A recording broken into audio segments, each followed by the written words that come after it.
bienvenue à tous à ce 10e déjeuner de la Transfonium. Donc, on organise ce déjeuner un lundi sur deux et jusqu'à présent, c'était dans le but de promouvoir notre opération transformation numérique et cybersécurité. Notre objectif, c'était d'accompagner un maximum de TPE-PME dans leur projet de transformation numérique. Donc, pour ça, on avait toute une partie sensibilisation, notamment au travers de ces déjeuners, et une partie accompagnement, donc là, qui se finit cette semaine.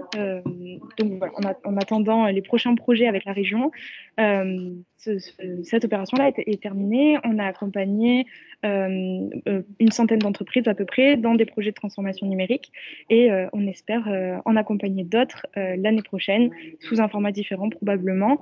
Voilà, on a notamment un projet avec BPI France qui s'appelle Tous en ligne maintenant. Si vous êtes intéressé par ce projet pour être accompagné ou peut-être pour être coach, n'hésitez pas à nous poser des questions à l'adresse transphonium@lamele.com ou alors directement aller sur le site internet tousenlignemaintenant.fr. Je vous mettrai de toute façon les liens dans la conversation et également quand je vous enverrai le lien du replay. Donc pour ceux qui sont arrivés un petit peu plus tard, voilà, donc je vais laisser la main à Marco. Si vous avez des questions, vous pouvez les poser dans le chat. Moi, je les ferai remonter ensuite à la fin du webinaire. Et voilà, n'hésitez pas à réagir dans le chat. Voilà. Marco, je te laisse la parole. Ok, parfait. Bonjour à tous. Alors, je vais mettre en plein écran. Hop. Donc, normalement, c'est bon. Donc, voilà, je vais commencer un petit peu par me présenter. Donc, je suis Marco Savary, donc graphiste, je fais de la direction artistique. Donc, je travaille pour tout ce qui est auprès des entreprises et puis des institutions. Donc, création d'identité visuelle, en l'occurrence des logos ou des chartes graphiques. Je travaille aussi sur des parcours utilisateurs, prototypage, UX, donc on verra un petit peu le contenu par la suite. Des maquettes graphiques en tant que graphiste forcément autour des sites web, applications e-learning, mais aussi sur tout ce qui est support de communication imprimée. Voilà, donc j'ai travaillé pour l'Université de Montpellier, pour des banques comme Groupama, pour des entreprises de moyenne taille, on va dire, comme Nel et Associés, qui est une agence de formation de e-learning. Voilà, donc un parcours assez éclectique. Et donc là, aujourd'hui, je vais vous présenter un petit peu ma vision, on va dire, qui a une vision un peu partagée du design. Voilà, comment dire, en termes génériques. Hein. D'abord, on va savoir ce que c'est que se dire précisément ce que c'est que le design et le design numérique. Tout ça vient, un petit peu son histoire, mais de façon assez sommaire. Hein. Ensuite, on va aller vraiment au cœur du sujet, c'est-à-dire d'une part, une réflexion sur l'identité visuelle et comment on peut accompagner la création de son projet, son entreprise, à travers la création d'une identité visuelle et comment tout cela va pouvoir justement s'affirmer, comment on va pouvoir s'affirmer dans un écosystème aussi bien auprès de ses clients que de sa concurrence. Et enfin, en troisième partie, on va travailler sur l'amélioration de l'expérience utilisateur de ses clients, en l'occurrence, l'expérience utilisateur de ses clients grâce au design. Et ça, donc, je vous le montrerai dans cette troisième partie. Voilà. Donc, le design. Alors, qu'est-ce que le design pour chacun?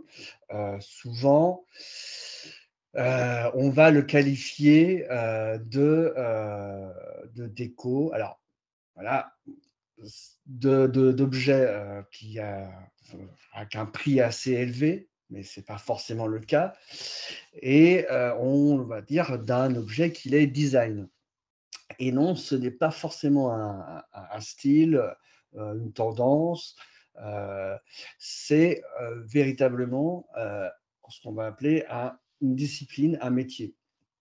Ça, c'est important parce que souvent, on va parler d'un objet qui est design, d'un appartement qui est design en disant parce qu'il a des formes épurées, sobres, qui a un certain coût, forcément, on va, parler de design en termes d'adjectifs et ce qu'il faut bien se mettre en tête, c'est que c'est avant tout une discipline, un métier qui, permet grâce à un processus de création, on va le voir, qui permet de répondre à un besoin.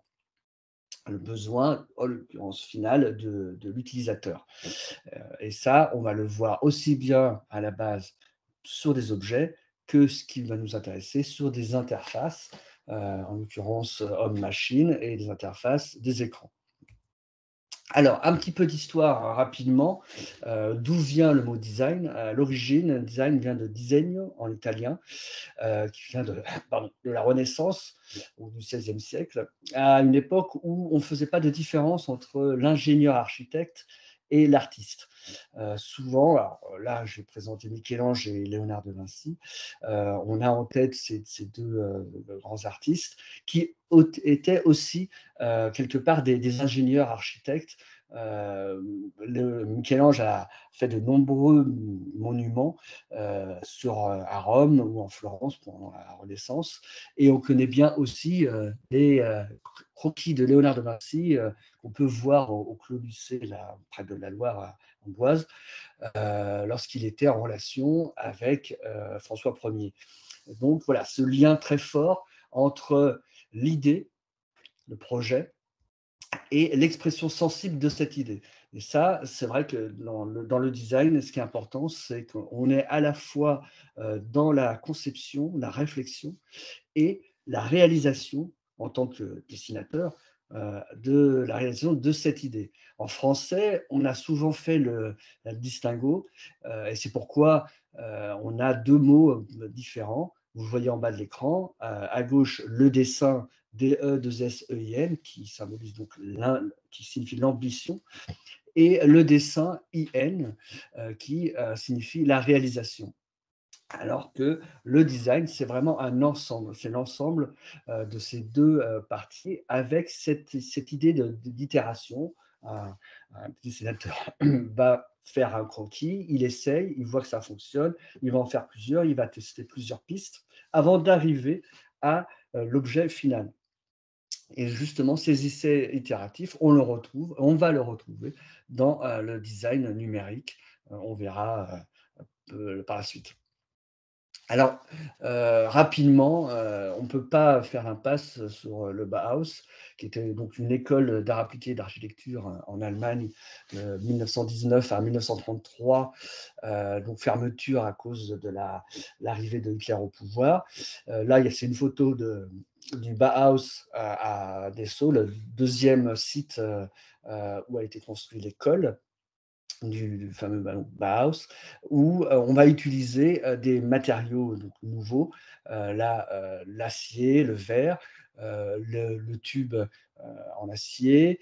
Voilà, essayer comment dire, de travailler le mobilier avec des nouveaux matériaux, mais aussi en rupture totale avec l'esprit de l'époque. Euh, voilà. Et l'idée principale du Bauhaus, c'était de produire des beaux objets faciles à l'usage, c'est là que c'est important, l'idée d'usage, et accessible au plus grand nombre. Et on verra que finalement, dans le numérique, c'est un petit peu cette idée-là de démocratisation qui est important et qui va être tout le temps latent dans la conception de ces interfaces. Alors pour faire rapide, parce que je ne vais pas trop m'étendre, on n'a pas trop le temps, mais il faut savoir que déjà cette interface utilisateur que l'on a aujourd'hui devant nos yeux en utilisant nos ordinateurs, cette réflexion-là a été déjà menée par le parc Xerox au tout début des années 70 avec ce fameux WYSIWYG, What you see is what you get. Grosso modo, ce que vous voyez, eh ben, c'est ce que vous obtenez. Cette idée-là que on n'est pas forcément des ingénieurs et que n'importe qui peut utiliser cette interface.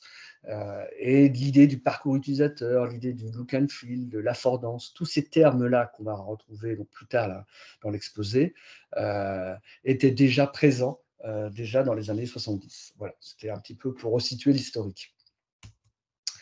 Et puis, voilà, il y a, comment dire, Don Norman qui était parrain de l'UX, qui a écrit, The Design of Everyday Things, qui, a été un petit peu l'initiateur, le concepteur de l'expérience utilisateur. Un élément qu'on verra plus tard, dans l'exposé. Donc, il y a toute une histoire du design, hein, ça ne vient pas comme ça tombe pas, comme ça, depuis, qu'on parle de l'expérience utilisateur, il y a 10-15 ans. Il y a vraiment toute une histoire et on a mis en place des processus créatifs. Il faut savoir que le design, donc, c'est un processus, créatif qui permet justement, d'améliorer et d'arriver à un produit fini qui, améliore l'expérience utilisateur. Donc d'abord, on parle quoi? D'une problématique, d'un constat, et qu'il faut vraiment définir à la base. Et ensuite, l'idée de la création, c'est de la divergence. On va diverger pour pouvoir observer, constater, visualiser, comprendre un maximum d'éléments, à la base de la problématique. On va faire des brainstorming, par exemple. Donc c'est vraiment l'idée de divergence pour ne rien oublier. Aller regarder ailleurs sur des univers associés, heu, récupérer des images, des écrits, pour ensuite arriver à l'idée. On verge et là, on va arriver à une convergence pour synthétiser, regrouper, choisir. Donc il y a cette idée-là, divergence, convergence pour, arriver à l'idée et ensuite, c'est l'idée du double diamant, on repart dans la divergence pour pouvoir prototyper. Donc là, on va créer, on va prototyper, on va faire des maquettes, on va multiplier différentes pistes, des maquettes très rapides, ça c'est important pour pouvoir, valider différents parcours, différents look and feel et des ambiances, de mise en page, et voir si, ça correspond bien à l'attente de l'utilisateur.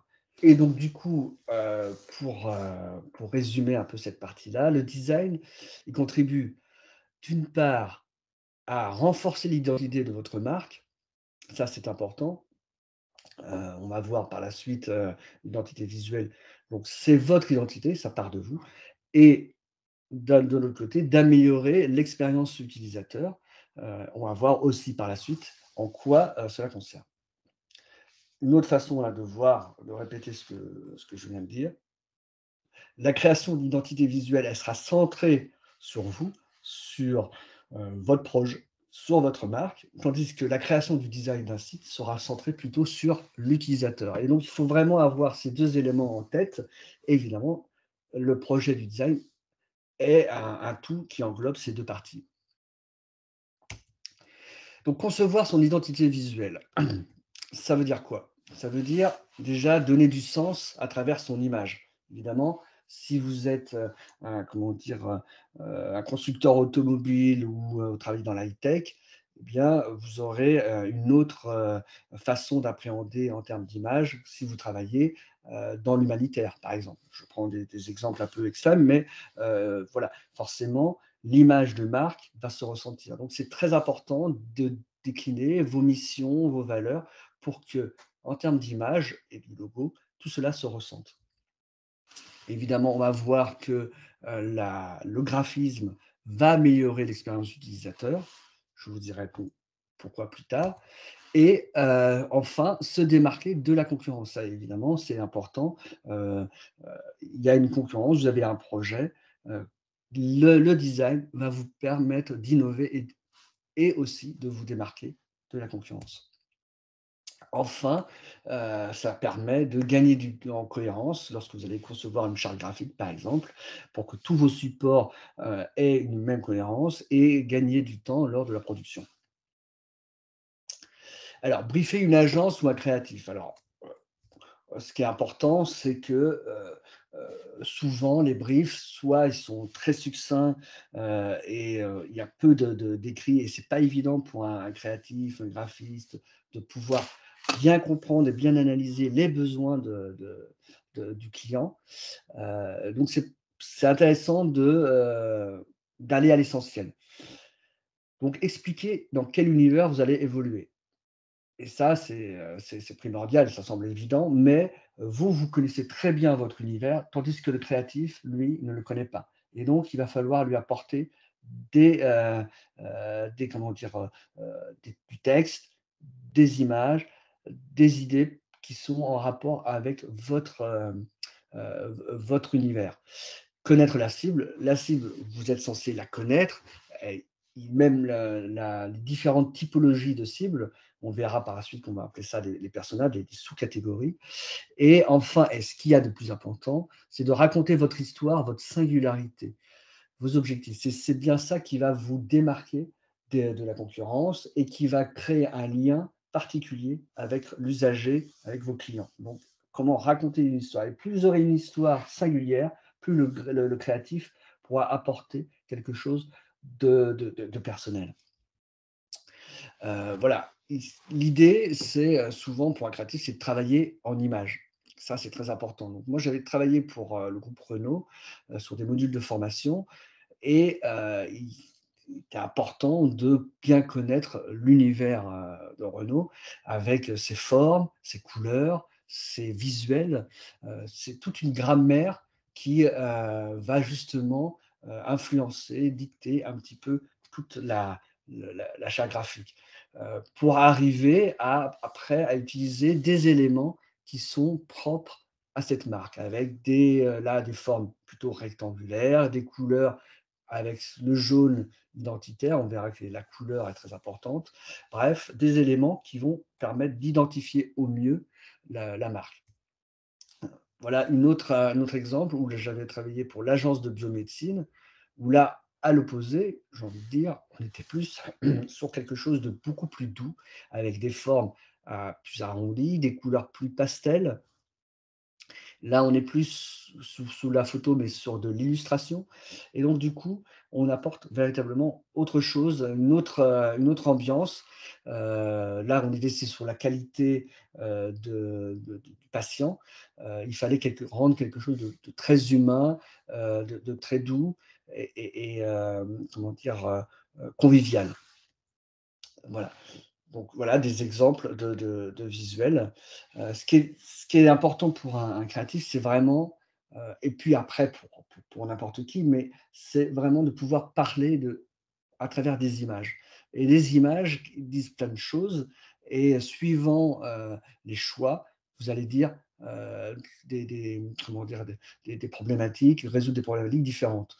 Là, on est sur des images, heu beaucoup plus douce, heu, par exemple sur la partie, à gauche où on est sur des photos très douces, des typographies, très, comment dire? Très légères. À gauche, on va être à droite pardon, on va être là sur des écarts de couleurs qui vont permettre de dynamiser. On est sur autre chose, on est plus là sur des outils agricoles et donc du coup, il fallait quelque chose d'un peu plus, contrasté. Et ou alors on peut aller encore plus loin, dans des visuels qui sont, là décalés, un peu plus décalés, un peu plus avec des couleurs, plus vives et là encore une fois, on va dire autre chose. Donc ce qu'on appelle donc les mood boards qui vont permettre justement de savoir dans quel univers on veut s'orienter. Donc souvent, face à mes clients, je leur propose différents types de visuels pour dire: «Ben voilà, est-ce que vous êtes plus, dans ces visuels avec des palettes de couleurs plus restreintes, des photos plus douces? Ou alors vous êtes plutôt dans un côté un peu plus fun, un peu plus, comment dire? Plus décalé?» Alors là, évidemment, j'ai choisi 2 mood boards qui sont, à l'extrême. C'est un peu pour vous faire l'exercice, pour vous montrer, heu pour faire parler un petit peu le client, pour savoir ce qu'il veut en termes d'image. C'est très important justement de pouvoir parler à travers les images. Voilà, ça j'aime bien à chaque fois en parler, c'est, plus il y a de contraintes, plus on aura de créativité. On pourra aller plus en profondeur dans la problématique, à résoudre les problématiques plutôt en étant superficiel. Donc plus on sera précis, plus on a les chances de résoudre la problématique. Donc ça, c'est important. Voilà, alors qu'est-ce qu'une bonne, identité visuelle? Donc c'est une grande question, c'est jamais simple, hein, d'y répondre, mais je vais peut-être apporter quelques éléments de réponse. Voilà.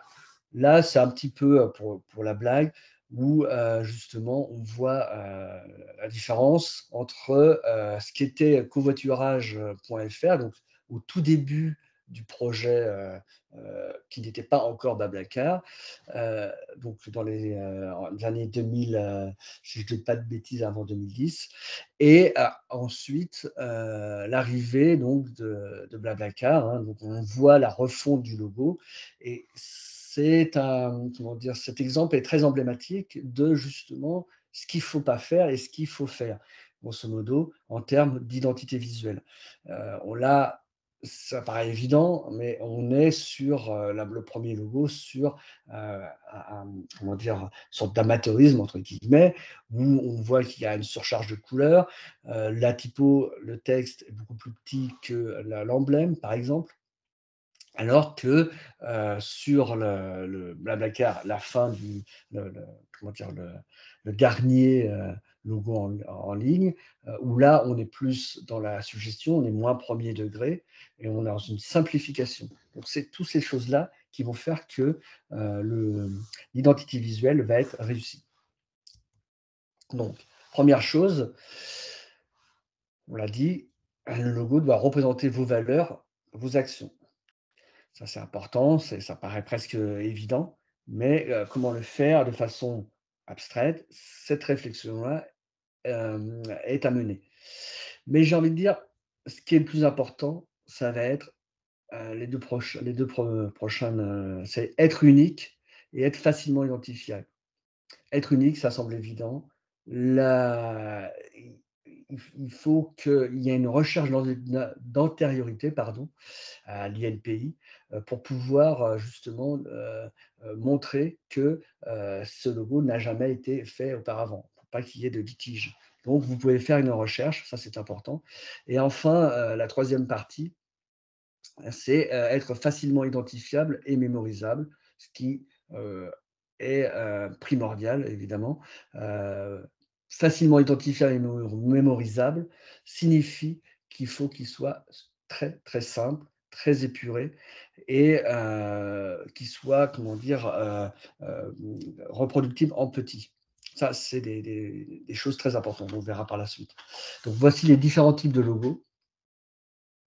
Donc, logo typographique où on n'a pas d'emblème, de petit signe distinctif, c'est juste du texte. Ici, on a un Newman là, qui a été créé, par, Raymond Loewy, qui est un grand designer. 2e, type de logo, c'est les logos à emblème avec un lien direct.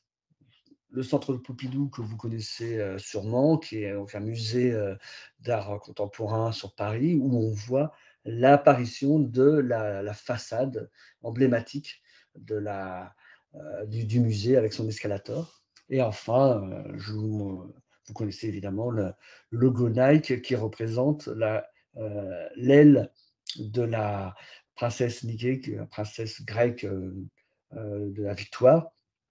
Et donc on est là dans une forme abstraite, symbolique. Voilà. Voilà les différents types de logos qui peuvent être, mis en place. Pour, les bonnes règles de base, c'est, un logo, il doit être facilement déclinable en noir et blanc. Donc ça nous oblige finalement à être, très, très concis et il doit être lisible en petit. Pareil, s'il doit être lisible en petit, c'est qu'il doit être super épuré et ces éléments-là, c'est un très bon exercice de le mettre en noir et blanc et en petit et si ça fonctionne, si on le voit, il est encore lisible et encore identifiable et bien, c'est bon, le logo fonctionne. C'est vraiment un comment dire? Des règles de base. Alors après, il faut éviter de mettre des polices de caractères, dans tous les sens, ça paraît, presque évident. L'emblème, comme on l'a dit, n'est pas obligatoire. Il y a la typographie et la construction, avoir une construction horizontale. Voilà. Voilà des exemples là, c'était un exemple de logo où, pour montrer un petit peu sur lequel, j'avais travaillé pour montrer différentes pistes. On voit des logos là à gauche plutôt, on va dire plutôt, néo-rétro. Ensuite, hem, comment dire? Une typo qui, un peu plus, dynamique, qui est, comment dire? En mouvement, et enfin le dernier qui est plus statutaire, qui va être plus droit, et qui va représenter encore une fois, quelque chose de différent. Donc à travers la typographie, on pourra, ici représenter des principes différents. Voilà d'autres types de logos, sur lesquels j'ai pu, travailler, et à chaque fois exprimer des, éléments différents. En bas, à droite, c'était pour un logo de notaire, donc on voit que la typographie, est, plutôt, on voit les fameux empattements, au bout de chaque lettre. On est sur quelque chose d'assez, comment dire? Heu, assez classe, où, il fallait montrer quand même quelque chose de droit, comparé à Imagine entreprendre qui était plus pour des étudiants. Voilà, et donc ce n'est pas simplement le logo, ce n'est pas simplement que enfin là, pardon, excusez-moi, l'identité visuelle, ce n'est pas simplement que le logo, mais c'est aussi une charte graphique. Une charte graphique, qui va recenser, l'ensemble des éléments, que ça soit donc les couleurs, la typographie, l'iconographie. Donc là, je vous montre, CNP Assurance, les projets sur lesquels j'ai pu travailler. Donc voilà, je vois que l'heure avance, donc je ne vais pas trop m'attarder pour pouvoir avancer. Donc rapidement, la typographie, c'est un élément constitutif, de la, heu, comment dire? De la charte graphique. Et donc là, je vous ai montré, comment dire? 2 logos. Évidemment, il y a quelque chose qui vous semble bizarre. Vous avez reconnu, la Decathlon et Dior. Le problème, si je vous mets ceci, là, du coup, vous êtes beaucoup plus à l'aise. Donc, évidemment, c'est un jeu typographique. À travers la typographie, on va exprimer quelque chose de différent. Dior, on est dans le monde du luxe. Decathlon, on va être dans, la construction d'objets, plus, donc, beaucoup plus affirmés, beaucoup plus solides et un peu plus accessibles. Voilà. Donc on me dit qu'il reste 5 à 10 minutes de présentation, donc, je vais un peu accélérer. Voilà, donc là, c'est travail sur la typographie. La typographie, c'est aussi de la mise en page. Là, c'est pour, la comment dire? La société Nel, où il fallait concevoir des interfaces et des écrans. La typographie, bah, c'est aussi l'interlettrage, l'interlignage, travailler sur les colonnes, pour pouvoir améliorer, encore une fois, l'expérience utilisateur.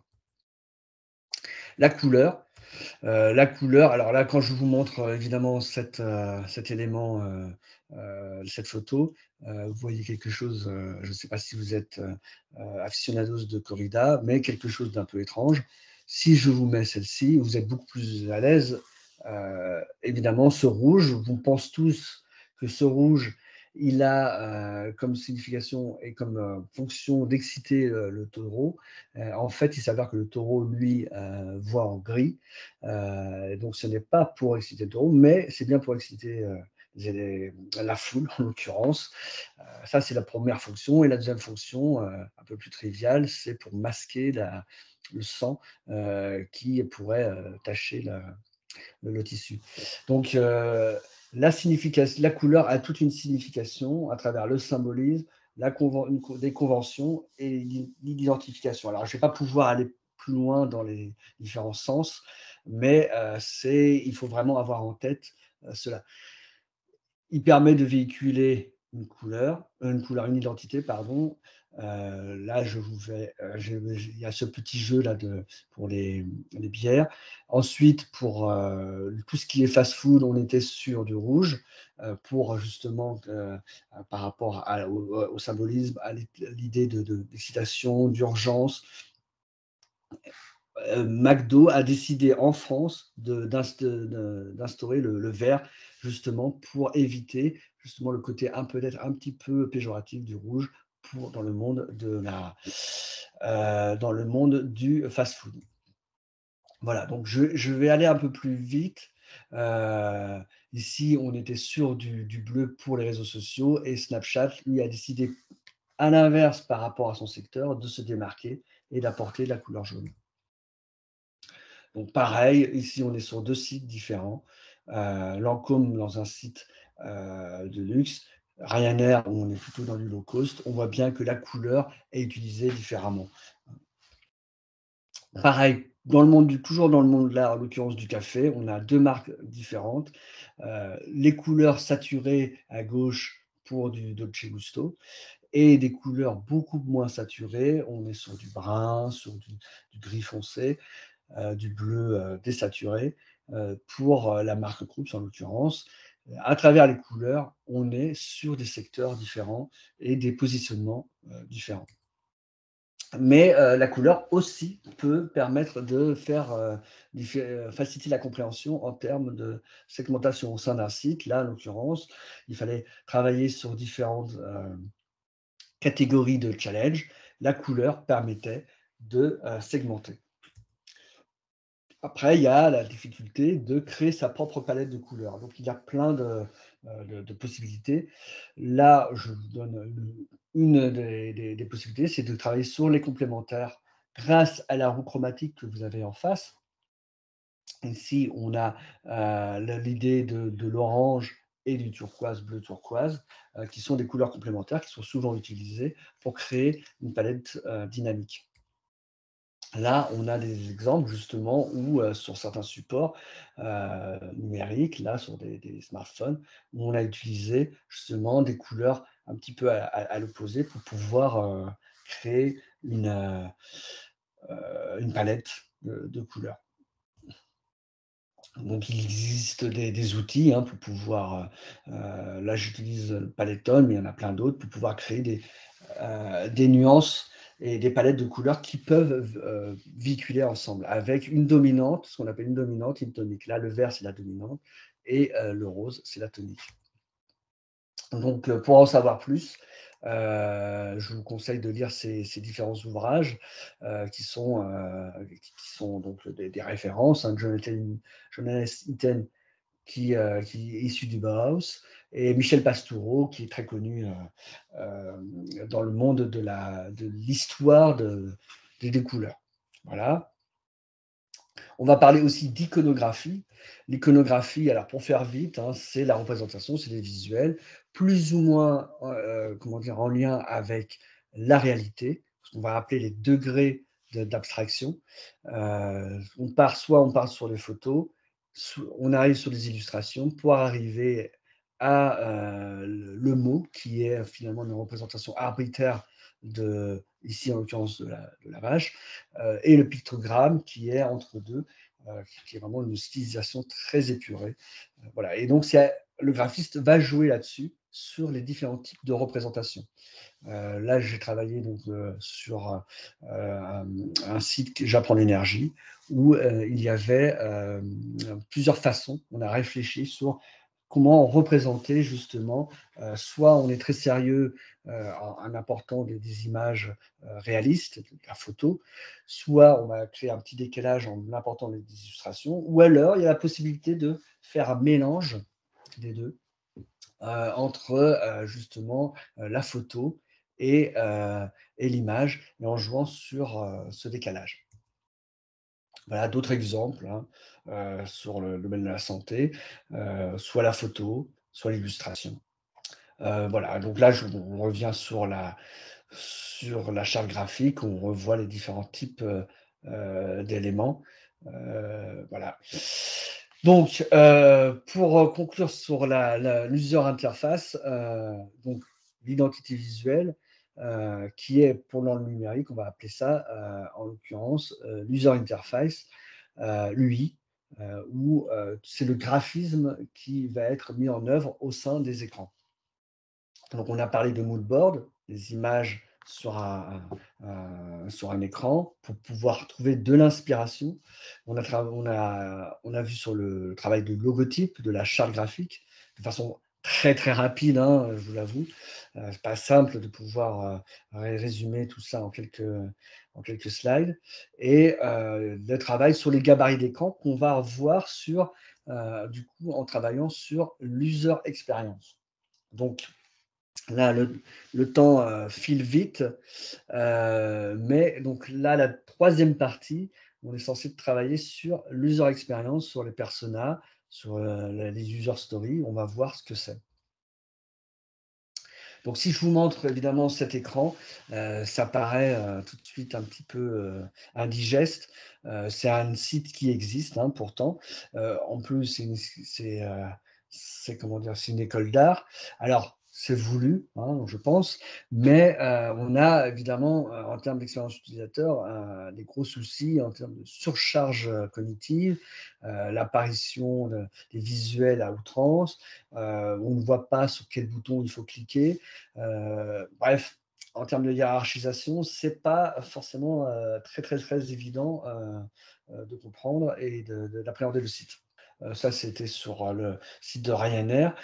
Pour pouvoir, retirer, une assurance parce qu'on vous propose énormément d'éléments dans ces, sites low cost pour rajouter, au prix de base et pour pouvoir se désinscrire au niveau de l'assurance, il fallait passer par tel ou tel menu et c'est, évidemment en termes d'expérience utilisateur très compliqué. Voilà un autre exemple, où on voit bien que, sur le à gauche, on a une bonne interface où on a bien hiérarchisé les différents éléments. À gauche à droite, du coup, on est sur, non hiérarchisation, donc pas de couleur, pas de on joue pas sur la typographie, on joue pas sur les blancs, on joue pas sur, les différents signes, graphiques. Voilà, ce sont des détails, mais qui ont leur importance. Le graphisme permet d'améliorer l'expérience utilisateur et ça, c'est pas simplement, pour faire joli, c'est pas le petit vernis pour, rendre, jolie l'interface. C'est en ce sens que c'est important. Alors, voici, un comment dire? Un visuel qui est souvent repris, sur internet, qui est très intéressant et en même temps qui a ses défauts. Ça permet justement de comprendre un petit peu, la différence entre, l'user interface et l'UX, user experience. Là, dans ce visuel, on nous explique que l'UX, c'est le packaging en fait, hein. C'est l'emballage, c'est l'image qu'il y a, sur l'étiquette. Et puis, ça c'est l'UI, voilà. Et l'UX par contre, c'est véritablement l'expérience, la manipulation, voilà, donc c'est compliqué pour le premier et puis c'est beaucoup plus simple parce qu'on il y a un effet de pression sur l'emballage. Alors l'UX, c'est plus que c'est plus que ça. L'UX, c'est l'expérience, mais qui débute déjà dans le linéaire, au sein du supermarché, au sein du lieu de vente et donc, eh bien, l'UX englobe l'ensemble, c'est-à-dire que, déjà l'utilisateur, il va, remarquer l'emballage grâce à l'identité visuelle qui se trouve sur l'étiquette, donc l'interface, on va dire, donc à la fois l'identité visuelle, la représentation, le dessin qui se trouve sur l'étiquette. Il va être séduit, il va y avoir un lien qui va se créer avec la marque et donc du coup, l'UX démarre dès, en termes de séquence d'utilisation et séquence d'expérience, démarre dès l'achat en magasin et c'est pour ça que finalement l'UX, englobe aussi, pour moi l'UI.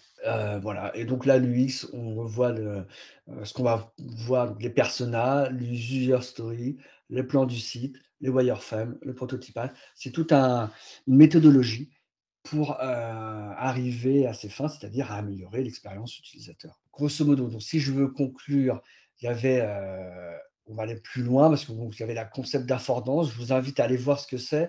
La concept d'usabilité aussi, ça c'est important. Heu, voilà, donc ça c'était un projet sur lequel j'avais travaillé, donc J'apprends l'énergie, où on avait mis en place des personas. Voilà, avec, différents types de personas, des enseignants, des élèves, où on a, ce qui est important, c'est de savoir leur motivation et leur frustration, pour pouvoir justement arriver à, la réalisation d'une arborescence et de valider le parcours utilisateur. Ça, c'est très important. Ensuite, l'idée des wireframes, c'est-à-dire on va travailler sur le squelette de l'image pour pouvoir, répondre au mieux à l'importance et préciser l'importance du contenu et enfin prototyper. Voilà. Alors, bon, il va falloir que je conclue. J'avais encore beaucoup de slides. Si vous voulez aller plus loin, il y a ces 2 livres qui sont fort intéressants d'Amélie Boucher, de Karine Lallemand, sur l'UX design et l'ergonomie. Je vous invite à regarder. Donc pour conclure, hein, ce qui est important, c'est que encore une fois, le design, c'est pas simplement pour faire joli, c'est pas simplement pour la partie esthétique et séduisante, mais c'est vraiment un travail de fond pour à la fois véhiculer votre identité visuelle, donc centré sur vous, et aussi euh, créer justement votre site internet, et donc centré sur l'utilisateur, sur les besoins de l'utilisateur. Voilà, je vous remercie. C'est la fin. Merci beaucoup, Marco. Si vous avez des questions, n'hésitez pas à les poser. Et, euh, et moi, j'ai une question déjà. Je voulais savoir si tu avais des outils à nous conseiller pour aider justement à la création. Alors les outils pour aider à la création, c'est vrai que c'est, souvent alors les outils de base, alors moi en tant que professionnel, je vais utiliser, Adobe, la suite Adobe avec Photoshop, Illustrator, la XD aussi, pour faire du prototypage. Voilà, après il y a InDesign évidemment, After Effects pour faire aussi des petits films d'animation. Donc en tant que graphiste, voilà, on est plus sur ce genre de produits, d'outils. Après, je sais que pour, tester, alors ça c'est plus amateur, mais pour des gens qui ne sont pas forcément graphistes, il y avait Canva, qui permet justement de réaliser rapidement, des petits supports, graphiques. Mais c'est vrai que la plupart du temps, on va utiliser, la suite Adobe, pour la création graphique. Oui, Guillaume Lamiot, de Tout Solar. J'avais une question sur justement par rapport à ces outils. Ça m'a permis de me poser une autre question. Est-ce que avec la suite Adobe, ainsi de suite, est-ce qu'on peut faire un site à la fois facile d'utilisation, très visuel, et à la fois numériquement responsable? Merci. Alors, numériquement responsable, c'est quoi? C'est responsive, vous voulez dire? Non, non, c'était le fait d'utiliser peu de ressources Ah, et ainsi de suite. Est-ce que c'est compatible au final? alors quand vous dites responsable, qu'est-ce que vous voulez dire plus précisément? Voilà mon point de vue. Après, je ne suis pas du tout Ouais. expert, on est plutôt spécialiste dans le photovoltaïque, mais l'idée, c'est de dire, on voit l'impact du numérique, de notre consommation numérique, qui augmente de plus en plus. Est-ce que nous, en termes de création de sites et de contenu agréable à utiliser, ainsi de suite, est-ce que cet élément, l'impact en fait des ressources qu'on va solliciter, des moteurs qu'on va utiliser finalement, est-ce qu'il peut être compatible avec une expérience assez facile pour nos utilisateurs?